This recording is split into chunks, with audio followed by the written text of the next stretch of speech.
Le débat religieux. Je suis frère à Samoa Benjamin. Les pharisiens, les sadducéens et les autres, à force de faire le débat religieux, n'ont pas connu et vu la justice de Dieu qui sauve. C'est regrettable.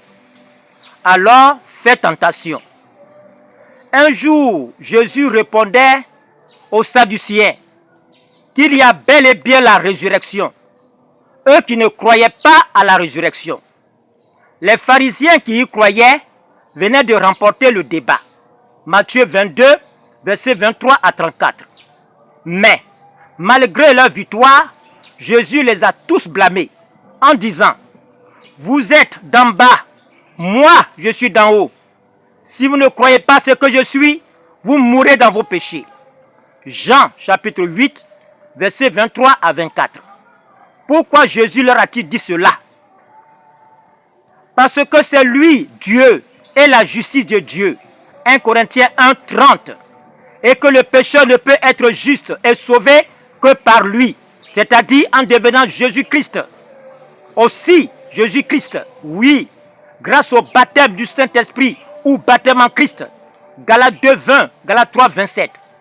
Mais les Juifs, malgré les miracles de Jésus-Christ, ne pouvaient pas croire qu'il s'agissait de devenir la personne exacte de Jésus-Christ pour être juste et sauvé. Ils passaient leur temps à sonder les Écritures, en un mot la Bible, à faire le débat religieux pour avoir raison, afin de croire qu'ils étaient sauvés, qu'ils étaient justes et sauvés. Loin de là, car l'homme d'en bas est pécheur et perdu, tandis que l'homme d'en haut, qui est Jésus-Christ, est juste et sauvé. C'est pourquoi Dieu donne le Saint-Esprit aux pécheurs pour qu'ils deviennent Jésus-Christ, afin d'être justes et sauvés. Alors, vous avez besoin du Saint-Esprit pour être juste et sauvé, et non du débat religieux. Sinon, vous périrez comme vos pères, les pharisiens et les sadducéens ont péri. Le Seigneur a dit, lorsqu'il sera venu, qui? Le Saint-Esprit. Il convaincra le monde en ce qui concerne le péché, la justice et le jugement. Il vous conduira dans toute la vérité. Ce qui veut dire, il fera de vous Jésus-Christ, qui est la vérité, afin de ne point pécher. Jean 16, versets 8 à 13. Pour preuve, les quelques 12 disciples de Jean-Baptiste n'ont pas fait de débat religieux avec Paul. C'est le Saint-Esprit que Paul a prêché, qui les a convaincus, qui les a convertis et qui les a menés à être justes et sauvés.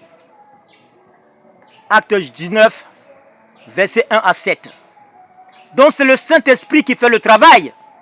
Ce n'est pas vos discours d'hommes. Non.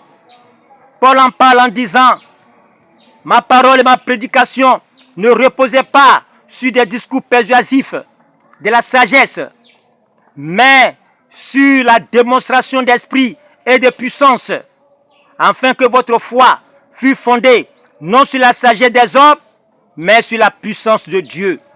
1 Corinthiens chapitre 2, versets 4 à 5. Alors, il ne s'agit pas de débat religieux. Il s'agit d'avoir le Saint-Esprit. Ce qui veut dire, il s'agit de devenir Jésus-Christ de Nazareth pour ne point pécher. 1 Jean chapitre 3, versets 5 à 6. C'est lui Jésus, la puissance qui régénère le pécheur, afin que le pécheur devenu Jésus-Christ soit juste et sauvé. Demandez le Saint-Esprit. Loin de vous le débat religieux. Soyez bénis.